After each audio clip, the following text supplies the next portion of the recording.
Ressurreição. Capítulo 7. O gavião e a pomba. Iniciando afoutamente esta aventura, era natural que Félix saísse de Catumbi com a vaidade satisfeita de um triunfador. Não era ele amado, e amado sem esforço seu, sem resistência nem combate? E a mulher que lhe acabava de dar francamente o coração não tinha todas as qualidades que podem seduzir um homem e lisonjear-lhe o amor próprio? Qualquer outro teria motivo de se julgar superior ao resto dos mortais, mas era a natureza mesma da vitória que vinha travar a felicidade de Félix. A que propósito interviria o coração neste episódio, que devia ser curto para ser belo, que não devia ter passado nem futuro, arroubos nem lágrimas? Fui longe demais, ia ele dizendo consigo, não devia alimentar uma paixão que há de ser uma esperança, e uma esperança que não pode ser outra coisa mais que um infortúnio. Que lhe posso eu dar que corresponda ao seu amor? O meu espírito, se quiser, a minha dedicação, a minha ternura, só isso é porque o amor. Eu amar? Por a existência toda nas mãos de uma criatura estranha, e mais do que a existência, o destino, sei eu o que isso é? Neste ponto, parece que alguma ideia vaga e remota lhe surgiu no espírito e o levou a uma longa excursão no campo da memória. Quando voltou à realidade presente, tinha o carro entrado no Largo do Machado. Apeou-se e seguiu a pé para casa. A viúva tornou a ocupar-lhe o espírito. Recapitulou então tudo o que se passará em Catumbi, as palavras trocadas, os olhares ternos, a confissão mútua evocou a imagem da moça e viu-a junto dele, pendente de seus lábios, palpitante de sentimento e ternura. Então a fantasia começou a debuxar-lhe uma existência futura, não romanesca nem legal, mas real e prosaica, como ele supunha que não podia deixar de ser com um homem. Inábil para as afeições do céu. E que outra coisa quer ela? Dizia o médico a si mesmo. Era, sem dúvida, melhor que houvesse menos sentimento naquela declaração, que tivéssemos navegado mais junto à terra, em vez de nos lançarmos ao mar largo da imaginação. Mas, enfim, é uma questão de forma, creio que ela sente da mesma maneira que eu. Devia tê-lo percebido.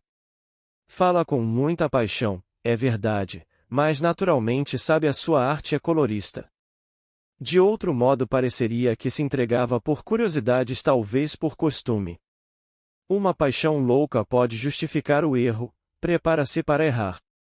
Não me anda ela a seduzir a tanto? É positivo, mete-se-me pelos olhos. E eu a imaginar que... Quando Félix chegou à casa, estava plenamente convencido de que a afeição da viúva era uma mistura de vaidade, capricho e pendor sensual. Isto lhe parecia melhor que uma paixão desinteressada é sincera, em que, aliás, não acreditava. Não admira, pois, que ainda desta vez a lembrança de Lívia lhe não perturbasse o sono, e que o primeiro clarão da aurora, atravessando os vidros da janela da alcova, alumiasse o rosto do médico, tão grave e plácido como na véspera. Félix voltou a Catumbi naquele mesmo dia. A viúva estava radiante de felicidade, trêmula de alegria.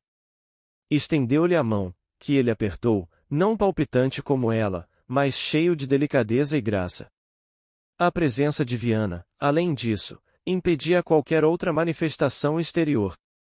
O parasita, que parecia empenhado em preparar uma aliança de família com o médico, dispôs-se a não ser cruel para os dois namorados, fechou os olhos, cerrou os ouvidos, e, se em todo o caso foi importuno, não o deveu à vontade, mas à situação, porque em tais circunstâncias nem todo o engenho de Voltaire pode fazer um homem interessante.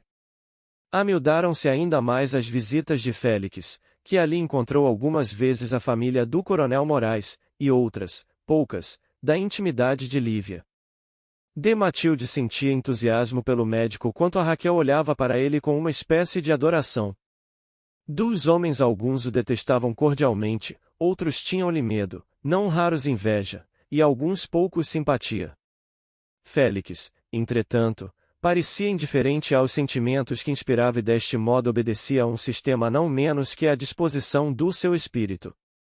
O mesmo praticava. Em relação ao amor, evitava, quanto podia, animar as esperanças da moça, e posto soubesse a fundo a retórica da paixão, não a empregava sem uma parcimônia, que lhe parecia economia razoável. Lívia, porém, não dissimulava nem hesitava, deixava transparecer no rosto o que sentia no coração. Jogava com as cartas na mesa sem previsão nem cálculo. Expansiva e discreta, enérgica e delicada, entusiasta e refletida, Lívia possuía esses contrastes aparentes, que não eram mais que as harmonias do seu caráter. Os próprios defeitos e a nasciam de suas qualidades. Era crédula à força de ser confiante e ríspida com tudo o que lhe parecia baixo ou fútil. Tinha a imaginação quimérica, às vezes, o coração supersticioso, a inteligência austera, mas compensava estes defeitos, se o eram, por qualidades capitais e raras. Um dia em que ambos conversavam do único assunto que lhes podia interessar, pelo menos do único que lhe interessava a ela, Félix pediu-lhe explicação de uma coisa que lhe parecia obscura. Obscura? Repetiu Lívia. Lembra-se da noite em que a encontrei no ginásio? Disse o médico. Estava preocupada e alheia a tudo. Conversou mal e distraída, interessavam-lhe as cenas amorosas, tudo mais parecia aborrecê-la.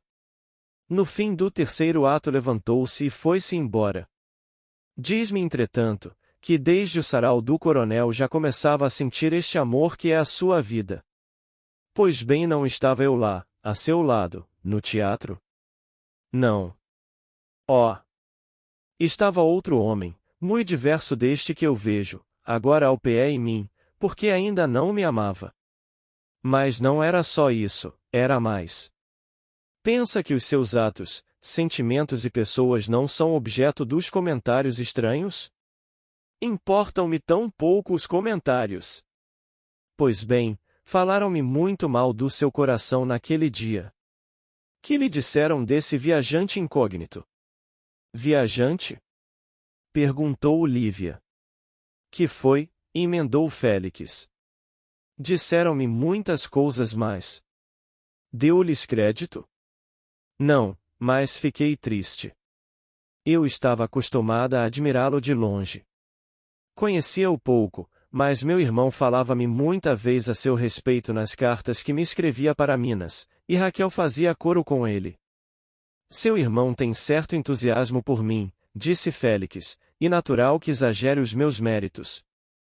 Quanto à filha do coronel, é uma criança, que se acostumou a ver-me com olhos de irmã mais moça. Quer então que eu acredite antes nas coisas mais? Nem mais nem boas, Lívia, conheça-me primeiro, fará depois juízo seguro. Oh! Conheço-te! Exclamou ela. A entrada de Viana interrompeu o colóquio. Félix dirigiu-se à mesa e abriu um álbum, enquanto Viana referia à irmã as peripécias de um jantar a que assistira. O álbum da viúva, que o médico abria pela primeira vez, estava já alastrado de prosa e verso. Nem tudo era bom, como acontece nesses livros, que são às vezes verdadeiros asilos de inválidos do Parnaso, onde as musas reumáticas e manetas vão soltar os seus gemidos. Uma página havia que lhe pareceu misteriosa, era uma declaração de amor sem assinatura. Leu-a, e não pôde deixar de sorrir, só havia uma coisa pior que a forma, era o pensamento. De que se ri? Perguntou a viúva. Viana aproximou-se de Félix e lançou os olhos para a página aberta. Ah! Disse ele estouvadamente, isto é de meu defunto cunhado. Lívia estremeceu e corou. Viúva de um nécio. Pensou Félix. Estava pedindo um homem inteligente.